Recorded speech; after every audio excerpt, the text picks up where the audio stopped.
turtles, Dragon Ball, kaiju, and more. Steven's Toy Reviews.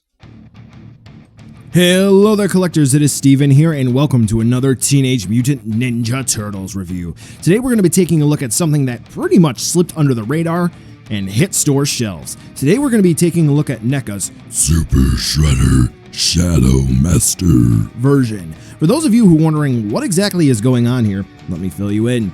Way back in the old ancient days when the pyramids were still young and people were trying to figure out language, Playmates did a special campaign with Chef Boyardee where you could send off something, maybe it was your firstborn, to get a paint variant of the Super Shredder figure.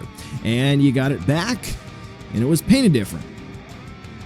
NECA's original release of this guy, which was either difficult to find or you had to pay a hefty shipping price through NECA's own store, there weren't a whole lot of folks who got that. But now we have what you'll soon see as a slick packaging design and an arguably better paint application. Is this one worth getting instead of the original, double dipping, or just getting Super Shredder at all?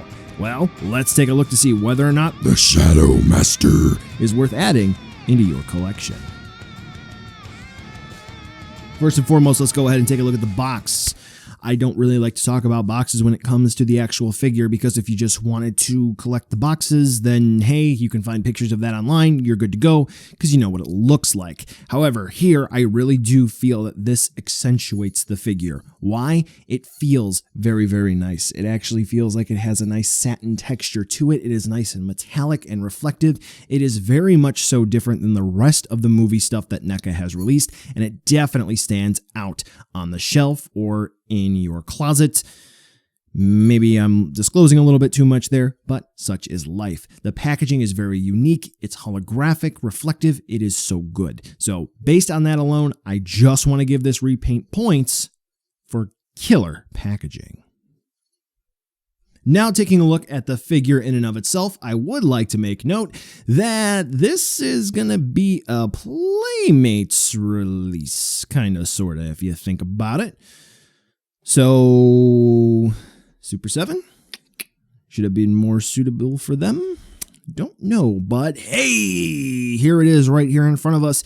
And wow, I really, really do appreciate this paint scheme. And I got to be honest here, folks, mostly when it comes to the looks, NECA pretty much fixed up everything that I personally, and I know a few others, had a few critiques with the original release.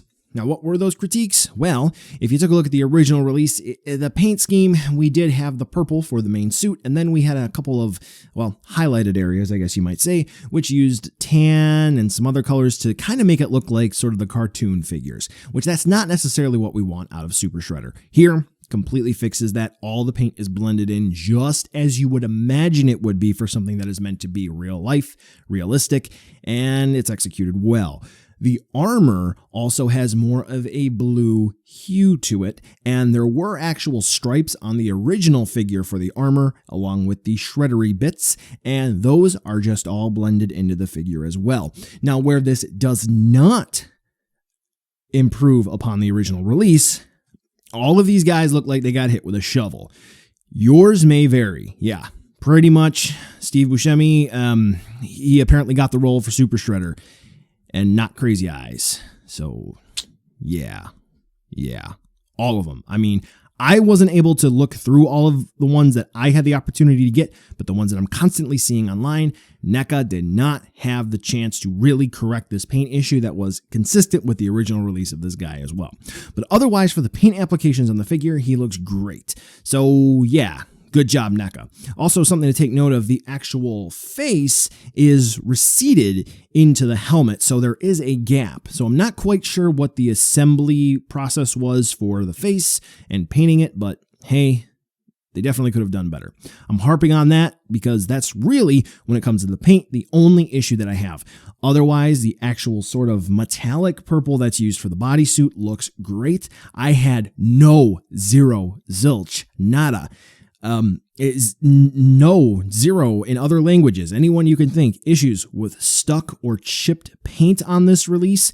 I had one minor minor glob, very, very small, on his back of what seemed to be a gloss that I was able to just pick away at with a pocket knife, and I got it off. You're not even able to see it really now. Other than that, yeah, the figure just looks great when it comes to that sculpt and paint. Now, I did make mention of another issue with this figure.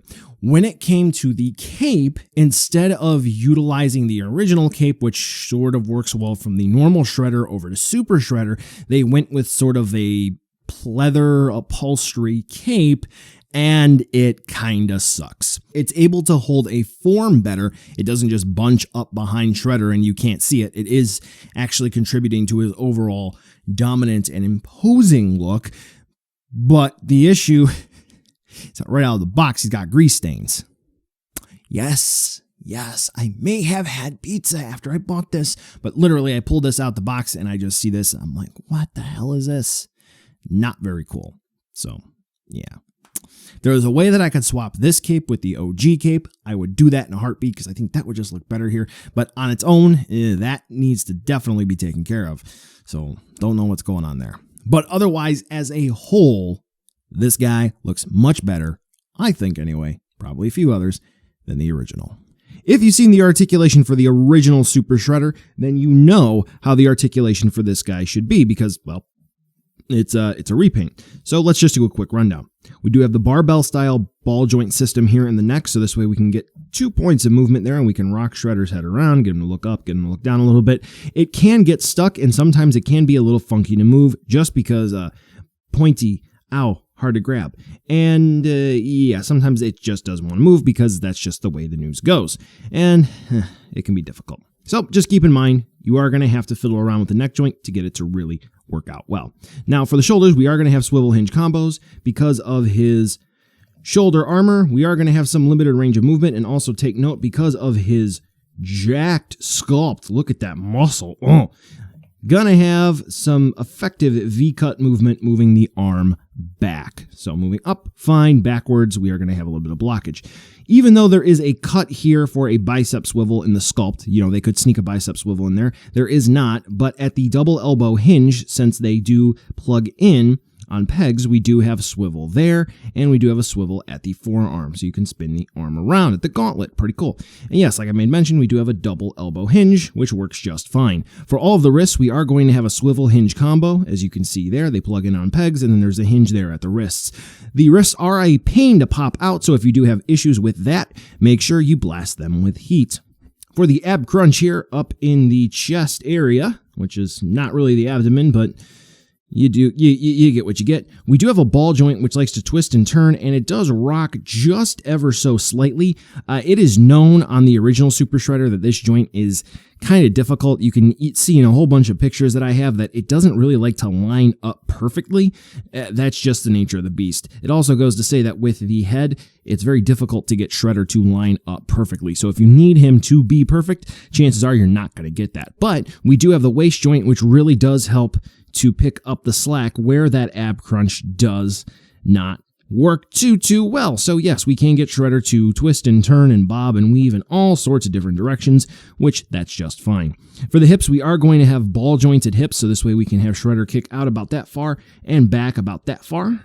And for doing the splits, he goes about that far. Now that ball joint does plug in on a swivel, which you can get that as a dedicated swivel there. You can see there's a black piece of plastic in there that is not going to be the ball joint system turning. That is just going to be the peg for the swivel at the thigh. Now that ball joint can turn as well, but I'm explaining things too much. For the knees, we do have a swivel where the knee hinge plugs into the thigh, and then we do also have a double knee hinge. Pretty cool. So we don't have any swivel down here at the boot, as some like to call it, which we may have on some other figures, but the knee swivel here does make up for it. Now, unfortunately, despite the fact that they had a chance to work a bendy wire in the cape, they did not. New material. That's it. So yeah, what else do we have? Hinge, swivels at the ankles, and they work wonders. So yeah, Super Shredder's articulation, it works. A couple areas they could definitely improve on, but generally speaking, yeah, you're going to be able to get this guy in a whole bunch of fun poses. The accessories are identical to the original release, where we are going to have 2 alternate sets of hand parts along with another hand part, so this way he can hold the TGRI canister, and those other alternate hand parts are going to be splayed hands and left and right hands, so this way he can hold his pole arm. So the TGRI canister, it's the same song and dance that you've seen for several releases in the movie lineup so far. It's not any different than what you got with the original Super Shredder, than what you're going to get in any of the TMNT Movie 2 packs that you're going to get in the SDCC release, Tokon Razor. So yeah, you've seen this once, you've seen it 1,000 times. They're probably going to include it more. Cool. Next. The pole arm here actually is different if you like the super small details in your very anal retentive. What is the difference? Some weathering. That's it. A little bit of weathering. And honestly, which one is which?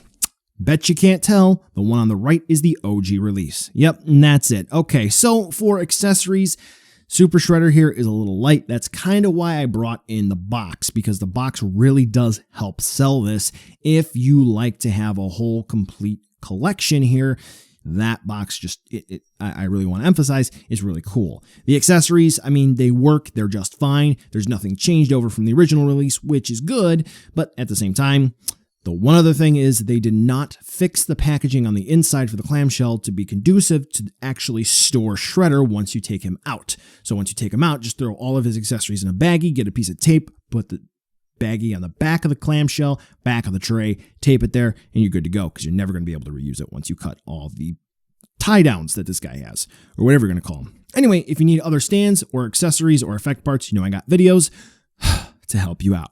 Now let's go ahead and move on over to a size comparison in case you don't quite know how big Super Shredder is, because Kevin Nash. All I gotta say, he played Super Shredder. Now, of course, here's the thing that everybody wants to see, side-by-side comparison with the original Super Shredder release, and I think this kind of sells it in and of itself. So if you weren't really on board with the original release's paint scheme, this one, yeah, this should sell you. And interestingly enough, I think this brings up a good point of discussion. There is suit accurate and screen accurate. Sometimes what you actually make in real life is not intended to be the result that we see on the screen, because sometimes you have to paint things in a certain way, sometimes you have to use certain effects and so on and so forth. So this way, when it's recorded or when it's presented through a specific medium, it is going to look different. For an example, if you're going to sing, sometimes you're going to change the way you pronounce different words. And I think that's kind of what they were going here for the original Super Shredder in the movie The Secret of the Ooze. Whereas the Shadow Master Shredder that we have here is what we all remember seeing on the screen, whereas the original release is accurate to what Kevin Nash wore when he was playing the character. So buy now, skip, or wait for a deal.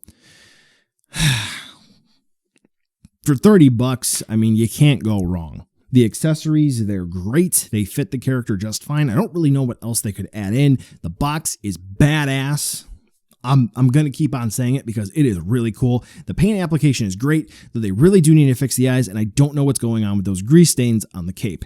Generally speaking, if you gotta have them all, then you already have this, and I don't know why you're watching the review, but I do thank you for watching. If you're debating whether or not you want to get the original or you want to get this one, quite frankly, I like this one a little bit more. If you missed out on the first one, you can't find it anywhere, you've already set your mind that you're not going to be getting that one, and you're thinking you should maybe get this one as a just fine enough substitute, don't worry. If you're like me, I feel this one blows the original completely out of the water. If you need to get a Super Shredder, then I do have to say the Shadow Master is going to be the one you're going to want to pick up. $30, it's a no-brainer. Well, collectors, that brings us to the end of the video today, and I just wanted to take a second to thank you so much for watching. Now, you've heard a lot from me. I'd like to hear a little bit from you. Drop in the comments down below whether or not you liked it, you hated it, or maybe you were somewhere in between. I also want to take an extra second here for a nice, humongous thank you to all the patrons for SDR over the last month who have really helped the channel grow into what it can be today. So to all of you, 2 big thumbs up. Thank you very much. And now the end card should be popping up, which will give you a few clickable links, like maybe to subscribe or head on over to my Patreon, or some short URLs like to my social media or to my Teespring store. There's also a video I hand selected for you, so if you want to watch another STR video, I hand selected some good content for you to watch, so definitely check out that video. Thank you again so much for watching, and I'll catch ya in the next video.